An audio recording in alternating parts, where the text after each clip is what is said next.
news. Good news. And we plan to come down here to Georgia, to the place that made it possible, to share that information. And then Tuesday night, we learned that 8 of our neighbors were killed in a heinous act of violence. Violence that has no place in the state of Georgia or in the United States of America. And we were reminded, yet again, that the crises we face are many, that the foes we face are many. As the President and I discussed with our AAPI community in a meeting earlier today, whatever the killer's motive, these facts are clear. 6 out of the 8 people killed on Tuesday night were of Asian descent. 7 were women. The shootings took place in businesses owned by Asian Americans. The shootings took place as violent hate crimes and discrimination against Asian Americans has risen dramatically over the last year and more. In fact, over the past year, 3,800 such incidents have been reported, 2 of 3 by women. Everything from physical assaults to verbal accusations. And it's all harmful. And sadly, it's not new. Racism is real in America, and it has always been. Xenophobia is real in America, and always has been. Sexism too. In the 1860s, as Chinese workers built the Transcontinental Railroad, there were laws on the books in America forbidding them from owning property. In the 1940s, as Japanese American soldiers defended our nation, more than 120,000 Japanese Americans were forced to live in internment camps, an obvious and absolute abuse of their civil and human rights. Asian Americans have been attacked and scapegoated. People who are perceived as Muslim know what it was like to live in our country after 9/11. For the last year, we've had people in positions of incredible power scapegoating Asian Americans. People with the biggest pulpits spreading this kind of hate. Ultimately, this is about who we are as a nation. This is about how we treat people with dignity and respect. Everyone has the right to go to work, to go to school, to walk down the street and be safe. And also the right to be recognized as an American. Not as the other, not as them, but as us. A harm against any one of us is a harm against all of us. The President and I will not be silent. We will not stand by. We will always speak out against violence, hate crimes, and discrimination wherever and whenever it occurs. And it is now my great honor to introduce the President of the United States, Joe Biden.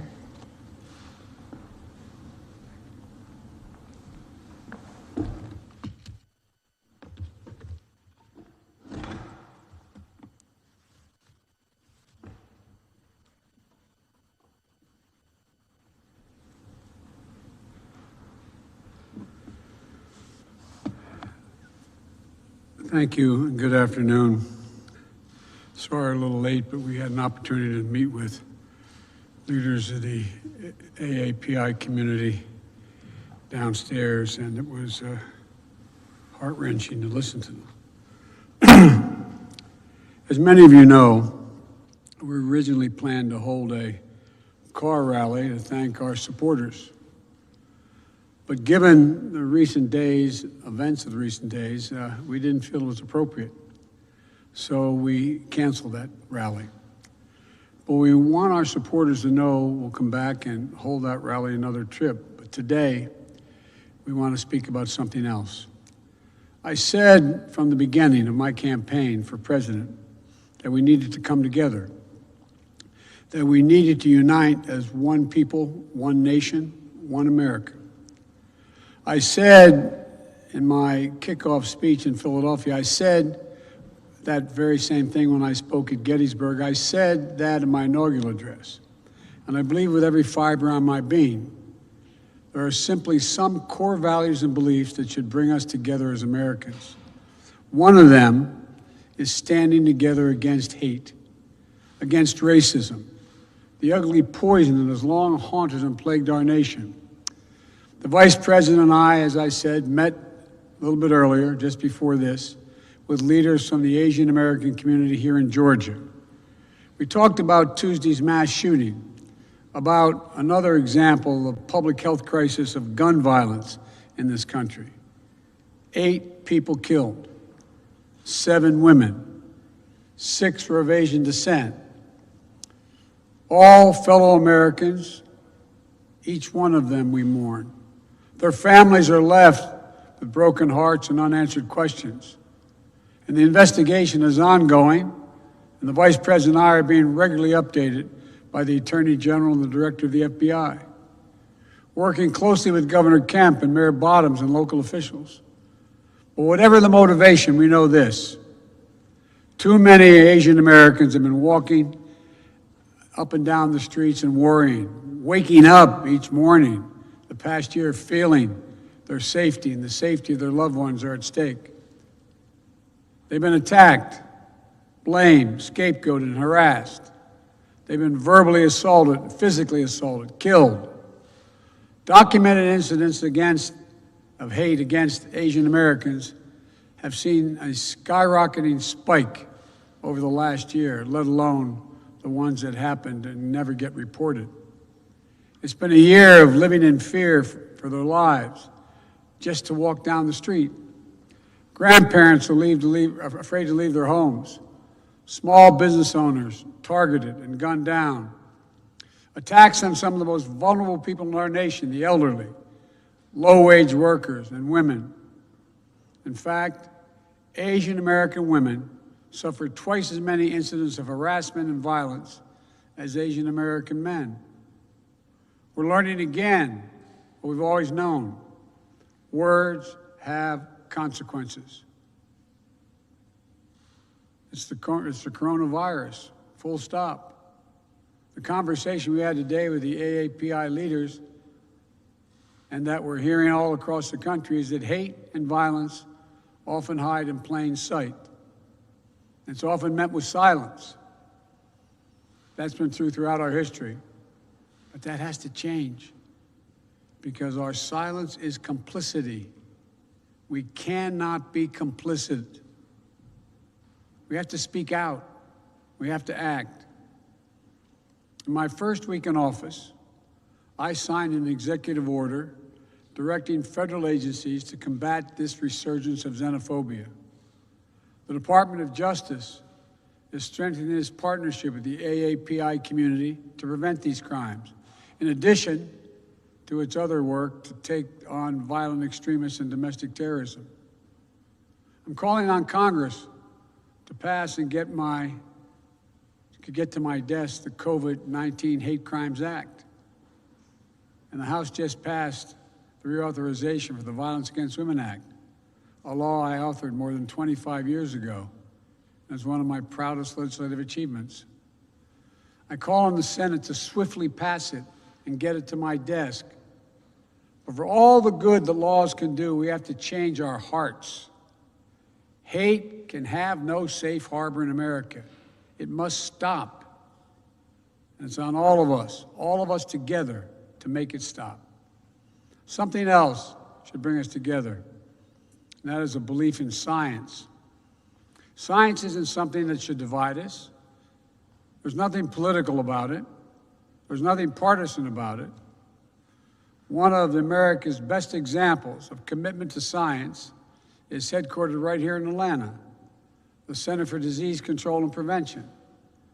The CDC represents the best of this nation: brilliant minds, deep faith in science, and a strong commitment to public service. We came here to thank them for all the work they do, and especially the work they've done over the course of this pandemic. We owe them and their families our gratitude. We wanted to convey to them the absolute commitment to give them everything they need to do their work and get it done, free of politics and guided by science. And because of them, we're making real progress. We just met my goal of administering 100 million shots before my first 100 days in office. We did it in about 60 days. We're not stopping now. The American Rescue Funds, more vaccines, more vaccination centers, and more increase in testing. It's going to help us accelerate our nationwide effort to reopen schools safely. Last week, I directed all states, tribes, and territories to make all adults eligible to be vaccinated no later than May 1. But while this is a time of optimism, it's not a time for relaxation. I need all Americans to keep doing your part. Wash your hands, stay socially distanced, keep masking up as recommended by the CDC, and get vaccinated when it's your turn. None of this is political. It's all science-based. But now is not the time to let our guard down. That's science-based as well. In the last week, we've seen increases in the number of cases in several states. Things may get worse as new variants of the virus spread. That's why we need to vaccinate as many people as quickly as we possibly can, because it's the best thing we can do to fight back against these variants. We have to beat this virus. We have to, and we will. But we'll do it by setting aside politics and embracing science. Another subject, the right to vote, that should bring us together as well. But it now divides us. This is a democracy. The right to vote is fundamental. The fact that there was a record turnout in America in the last election, in the midst of a pandemic, should be something we celebrated, not attacked. The fact that you held a free and fair election in Georgia that stood up to recount after recount, court case after court case, is something you should be proud of. The fact that your poll workers, your election workers, your volunteers, your local officials, your state officials, your courts stood up to the immense pressure with character and honesty and integrity helped save our democracy. And this country will long be grateful for it. But as this state, home to Martin Luther King and John Lewis, knows better than most, the battle for the right to vote is never, ever over. And it's not over here in this state of Georgia. So we're in a fight again. It's a fight we need to win. Because if anyone ever doubted that voting matters, Georgia just proved it did. If anyone ever wondered if one vote could make a difference, Georgia just proved it. 11,779 times. And if anyone ever wondered if voting can change a country, Georgia just proved it can. Because when you elected 2 new United States senators, you made it possible to pass the American Rescue Plan. Landmark legislation will not only meet the emergency we're in, but transform this nation. Starting with this, for those folks who either already have or will soon have $1,400 in their pockets, you can thank Senators Warnock and Ossoff. But for their votes, it would not have happened. What does that mean? It means 85% of the households in America will get that money. Here in Georgia, it means 88% of all adults and 88% of the children in this state will get that $1,400 as well. Just add it up. A typical family, 2 parents, 2 kids, earning $100,000 a year, each will get $1,400. That's $5,600 for that family that's in distress, trying to figure out how to pay their mortgage, pay their rent, keep food on the table. And that's not all. There's something called a child tax credit. What that basically means is you get a tax credit for every child you have. The American Rescue Plan expands that credit. It means that families of over 2 million children in Georgia will be eligible for an increase in that child tax credit of $1,600 per year, per child. And it's going to be delivered on a regular basis.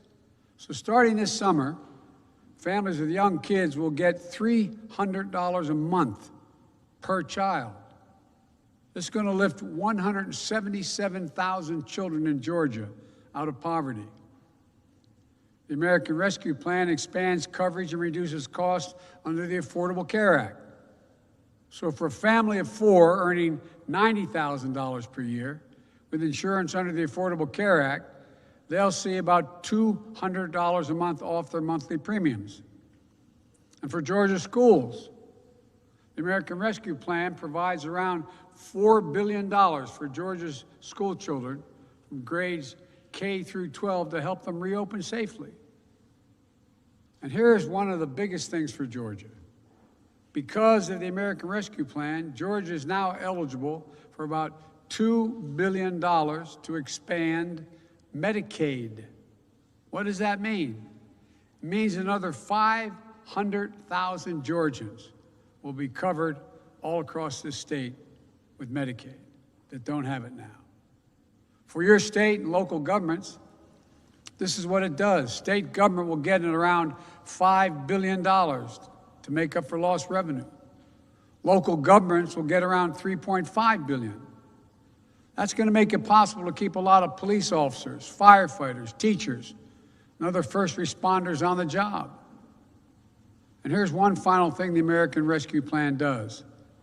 For the first time in a long time, it puts working families, the middle class, people who built this country first, not last. 66% of the tax breaks in this plan go to folks making $90,000 or less a year. And how much for the top 1%, where 83% of all the tax cut, there was the last president's tax cut? Zero. Top 1% get zero. But the American Rescue Plan isn't only about putting money in the pockets, people's pockets. It also will create and spur economic growth in America. That's why major economists, left, right, and center, support this plan. Even Wall Street agrees.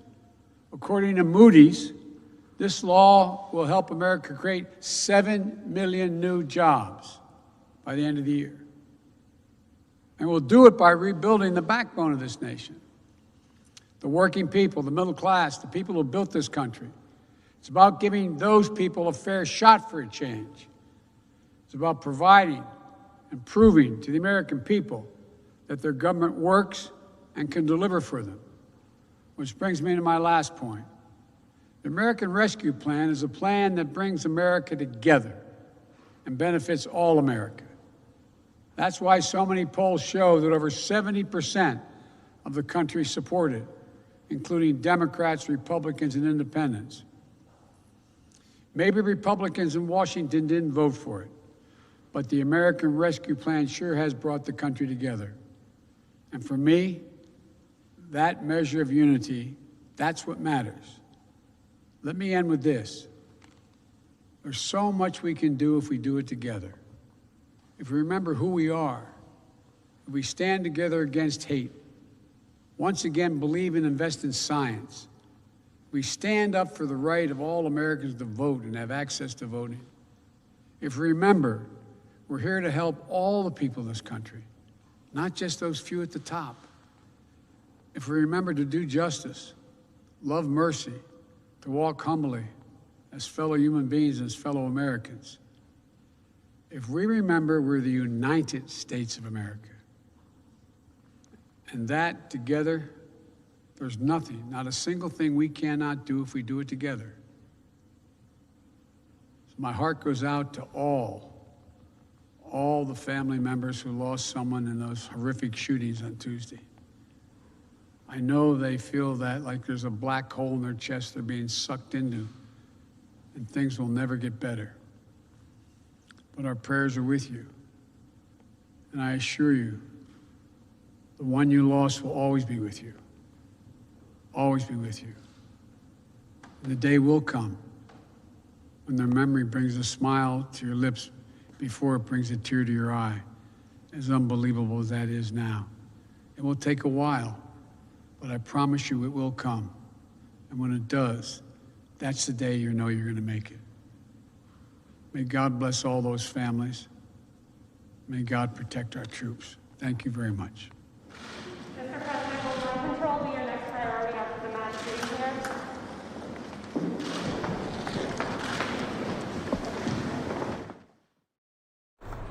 Right, and there you have it. You heard from Vice President Harris, President Biden, really taking a stand and speaking out against anti-Asian American violence, saying words have consequences, saying too many Asian Americans have been worrying about increasing vitriol. President Biden there called on Congress to pass the COVID-19 Hate Crimes Act. He even said it's called the coronavirus full stop, echoing back to some of those in power who refer to it by other names that could be perceived as prejudicial against Asian Americans. He also, though, touted his American Rescue Plan, helping Georgians there in the state, citing his election victory in the state. Remember, he only won by about a margin of 10 or 11,000 votes, and even giving kudos to Senators Warnock and Senators Ossoff there, the two new Democratic senators.